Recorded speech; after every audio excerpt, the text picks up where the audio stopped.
unprecedented. Record high din po iyan yung 6.325 trillion pesos budget for 2025 na illegal, invalid, immoral, unconstitutional. Record high din po iyan. At wag nating kalilimutan yung ating gold reserve. Wag po niyong kalilimutan yan dahil kawing-kawing na po ito, magkakamag-anak po lahat ito Itong problemang ito, bakit tayo naririto sa record high at tipping point? Yung binenta po nating gold reserve ng Bangko Sentral ng Pilipinas, walang malinaw na paliwanag bakit ibinenta. Halos 30 tons, 30 tonelada ng ating gold reserve ang ibinenta ng pamahalaan sa ilalim ng Marcos Jr. Administration. Record high din po iyan. Saan nila ginamit yung perang pinagbentahan ng ating gold reserve? 30 tons. 30 tons ng ginto. 30 tonelada ng ginto. Ang dami po nun.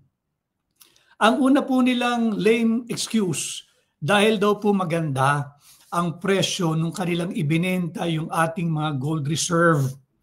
Kasinungalingan at pambubudol po iyon.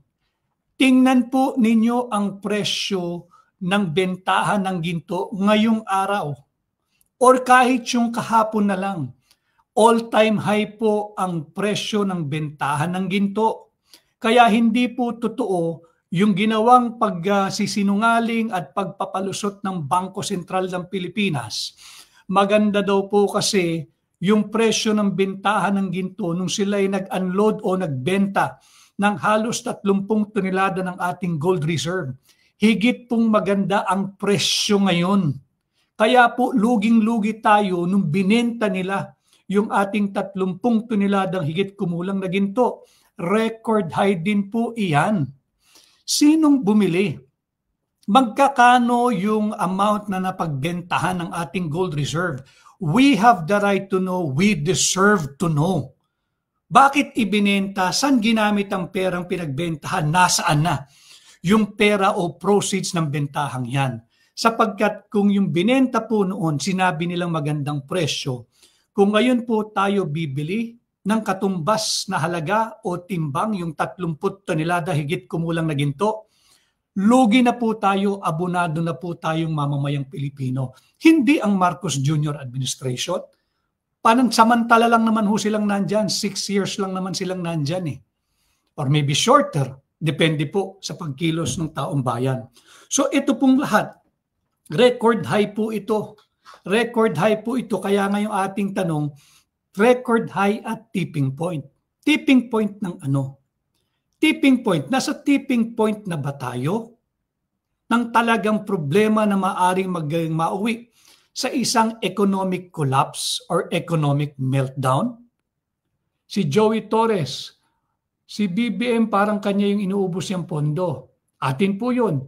Yung mga binentang ginto, halos 30 tonelada po yun Kala mo sa kanya. Tama po yun. Gold reserve po yun Reserve. Ibig sabihin, reserba. Bakit ka magbebenta? Saan mo gagamitin yung pera? Saan mo ginamit ang pera? No? So yan yung mga dapat natin pinag-uusapan. Pero pag hindi po napigil yan, mauuwi po yan sa isang naval at military or both war.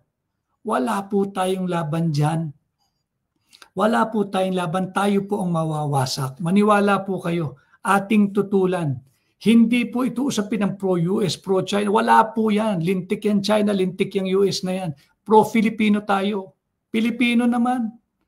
Tingnan ho ninyo sa Vietnam.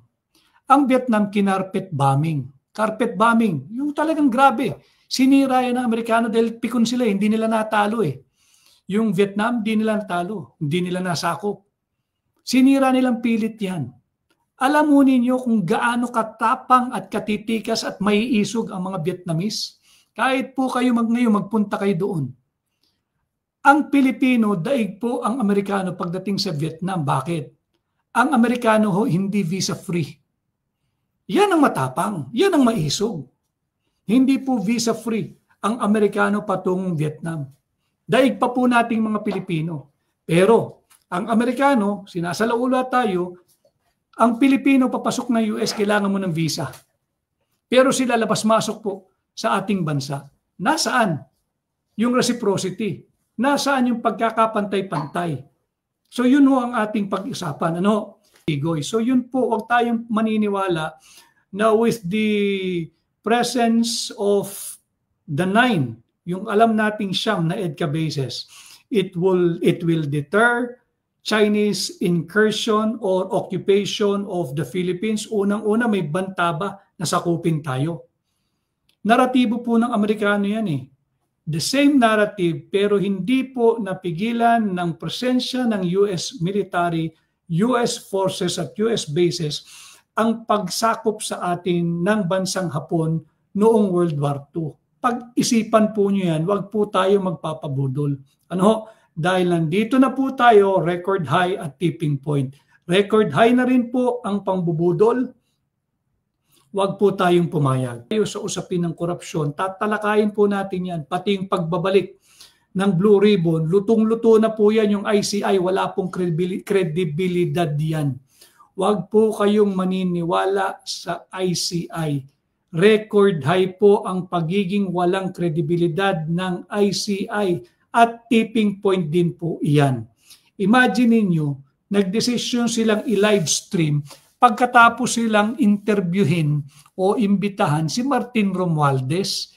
Hindi ba't harapang panggagago po iyan? Diba? Gary Lacanaria. Bakit po wala si Martin? Yun nga din po yung ating tanong. Bakit nauna pa si Jinggoy at si Joel Villanueva?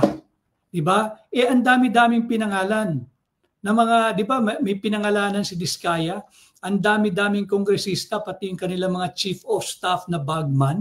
Bakit wala iyon? Ang epicenter o sentro ng korupsyon, Bulacan. Walang nakasuhan sa Bulacan.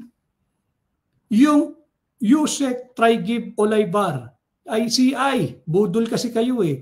Yusek Trigib Olaybar, na kinaladkad ang tanggapan ng Pangulo gamit ang Office of the Executive Secretary. Hindi nyo kakasuhan, hindi nyo imbitahan, hindi nyo ipatatawag. Tapos itong taong mas isog na nanindigan, si Marine Sergeant Orly Gutesa. Kini-question yung kredibilidad dahil peke daw yung pirma ng notary public. Budol po yan. Budol yan. Budol yan. Yung sinasabi ni Ping Lacson, wala po yun. Nanumpa siya, same affidavit, same content, pinanumpaan niya live, on live TV, sa presensya ng napakaraming senador.